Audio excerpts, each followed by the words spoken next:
سنة 506 قبل الميلاد في قصر مملكة وو في الصين القديمة كان في ملك اسمه هيلو كان عنده مشكلة. جاره في مملكة تشو كان أقوى منه بمراحل، جيش أكبر، موارد أكتر، وأراضي أوسع، ومفيش أي أمل إنه يكسبه بالطريقة التقليدية. فسمع عن راجل اسمه سان تزو، استراتيجي عسكري هربان من مملكة اسمها تشي. فالملك لما جاب سان تزو قال له طب ما توريني كده أنت شاطر فعلا ولا الكلام ده كلام وخلاص، ومش بجيش، لأ ب 180 واحدة من جواري القصر، عايزك تحولهم لي لعساكر. سان تزو بص له كده وقبل التحدي. قسم الجواري اللي هم ال 180 لمجموعتين، وخد جريتين من ال 180 خلاهم كل واحدة منهم قائدة على كل مجموعة منهم، والقائدتين دول طلب منهم شوية أوامر. الجواري ضحكت، فسان تزو كرر الموضوع تاني وطلب منهم نفس الأوامر، والأوامر دي أوامر حركة، أوامر إن هم يعملوا حاجات معينة وهم واقفين أو في القصر نفسه. فضحكوا مرة تانية، فسان تزو أمر بإعدام القائدتين، وطبعا الملك اتجنن وقتها وقال له دول أفضل جواري عندي. سان تزو قال له جملة غيرت التاريخ كله: لما القائد بيكون في ساحة المعركة، لما يجي له أوامر من الملك مش لازم يسمعها. وفعلا اتعدمت الاتنين جواري قائدتين بتوع المجموعات، وفي اللحظة دي كل واحدة من الجواري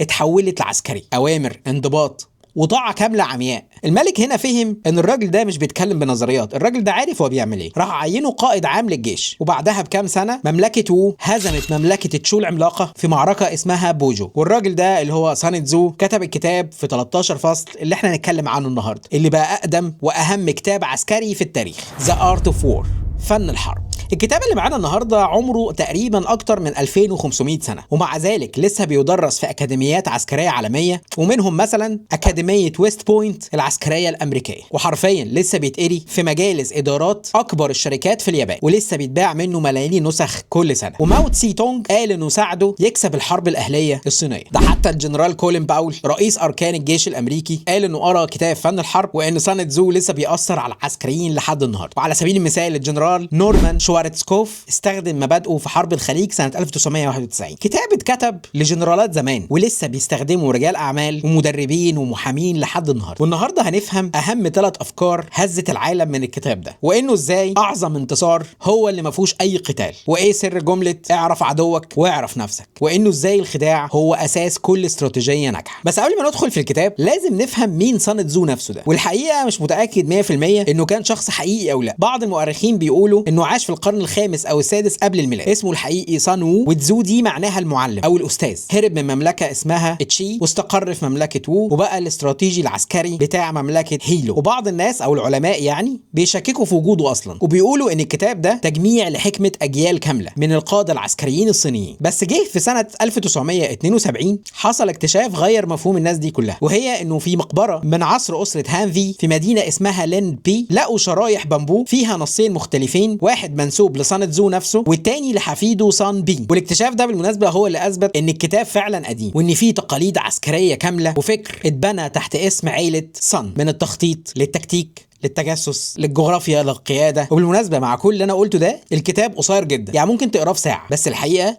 انك هتفضل تفهم فيه حاجات جديده لسنين كتيره قدام. سان تزو بيبدا الكتاب بجمله مرعبه: الحرب هي مساله حياه او موت، طريق للامان او طريق للهلاك. بس الغريبه ان نفس الراجل اللي قال كده بيقول لك ان اعظم انتصار ممكن تكسبه هو اللي انت ممكن ما تحاربش فيه اصلا. يعني ايه؟ يعني انك لو اضطريت تنزل ساحه المعركه يبقى في حاجه غلط اصلا في الاستراتيجيه بتاعتك. وسان تزو بيقول احسن حاجه انك تاخد بلد عدوك سليمه، وانك لما تدمرها ده مش حاجه كويسه. وده كلام مش مثالي او فلسفي، ده كلام عملي جدا. ليه؟ علشان الحرب غاليه. وسان تزو بيقول لك لو عندك 1000 عربة حربية و100,000 جندي، التكلفة هتكون 1000 أوقية من الفضة في اليوم. يعني كل يوم حرب بيستنزف الموارد بتاعتك، وكل ما الحرب طالت كل ما انت ضعفت حتى لو بتكسب، وان الحروب الطويلة بتدمر حتى المنتصر فيها. ودي نفس الفكرة الماو تسي تونغ استخدمها لما كسب الحرب الأهلية الصينية. اختار معاركه بعناية وتجنب المواجهات اللي هتستنزفه لحد ما حاصر الخصم بتاعه من غير ما يضطر انه يخوض معارك كبيرة. وطبعا اللي استفدناه هنا ان انت في سواء في شغل او في اي صراع في حياتك لو قدرت تكسب من غير مواجهة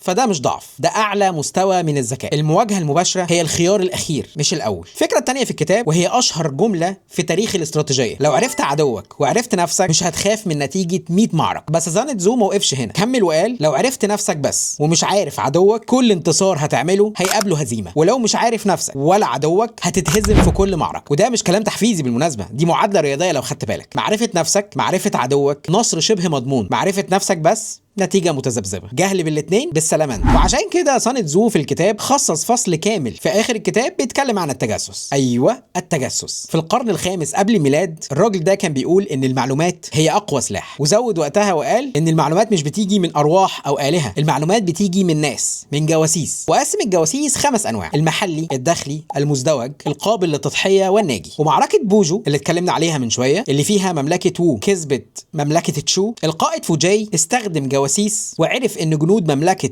تشو كانوا كارهين القائد بتاعه، فعرف ان هم مش هيحاربوا بجد وكسب المعركه من قبل ما تبدا بالمعلومات وبس. بالمناسبه الدرس ده بيتطبق النهارده في كل حاجه، يعني انت لو في بيزنس لو مش عارف المنافس بتاعك بيعمل ايه دايما هتتفاجئ وهيكون سبقك. وفي حياتك بشكل عام لو مش عارف نقط ضعفك الناس هي اللي تتحكم فيك. وسان تزو بيقول ان كل الحروب مبنيه على الخداع، والجمله دي هي الاساس بالمناسبه. لما تكون قوي بين لهم انك ضعيف، ولما تكون قريب خلي العدو يفتكرك انك بعيد، ولما تكون جاهز تهاجم خليه يفتكرك مش مهتم. لما تفتكر حرب 73 لما الجيش المصري اوهم العدو انه مش جاهز وقتها، وكل المؤشرات كان بتقول انه جيش مش جاهز يحارب، بس المصريين درسوا الاستراتيجيه وقتها واستخدموها صح. هخلي العدو يفتكر قوتي ضعف وانت عارف اللي حصل وقتها. بس الخداع عند سان تزو مش مجرد كذب، ده نظام كامل. وبيقول ان القائد الشاطر بيتحرك بطريقه مش ممكن تتوقعها، بيضرب في اماكن العدو نفسه ما فكرش انه يحميها، والتكيف دايما مع الواقع اللي موجود، وانك تقرا الموقف لحظه بلحظه. ولو انت بتقرا تاريخ هتلاقي ان نابليون بونابرت من غير ما يكون قرا سان تزو بشكل مباشر كان بيطبق نفس المبادئ بالظبط، ومنها ان حملاته مثلا في ايطاليا كان جيشه اقل وعوض النقص ده بالسرعه والمفاجاه، وما كانش بيحارب بالقوه، كان بيحارب بالذكاء. وطبعا سيدنا خالد بن الوليد اللي برضه ما قراش الكتاب ليه خطط عسكريه بتدرس لحد النهارده في اكبر الكليات العسكريه، وبرضه هتلاقي ان المبادئ دي كانت موجوده قبله بكام الف سنه وفيها نفس المبادئ، وده جوهر فن الحرب. سان تزو في الكتاب بيقسم عوامل النصر ل5 حاجات: الاول اللي بيعرف يحارب امتى وبيتراجع امتى هو اللي بيكسب، والتاني اللي بيعرف يتعامل مع جيش كبير وجيش صغير هو اللي بيكسب، والتالت اللي جيشه كله متحد بنفس الروح هو اللي بيكسب، الرابع اللي مستعد وبيستنى عدو ما يكونش مستعد هو اللي بيكسب، والخامس اللي عنده كفاءة عسكرية والحاكم مش بيتدخل في قراراته هو اللي بيكسب. 5 قواعد اي واحدة منهم حرفيا تقدر تطبقها في شغلك، في مشروعك، في حياتك. تعرف امتى تدخل المعركة وامتى تنسحب، تعرف تتعامل مع الموارد المحدودة والموارد الغير محدودة، وازاي توحد فريقك او تخلي فريقك عنده نفس الروح، وانك تستعد قبل ما المنافس بتاعك يكون مستعد. ولو جبت قائد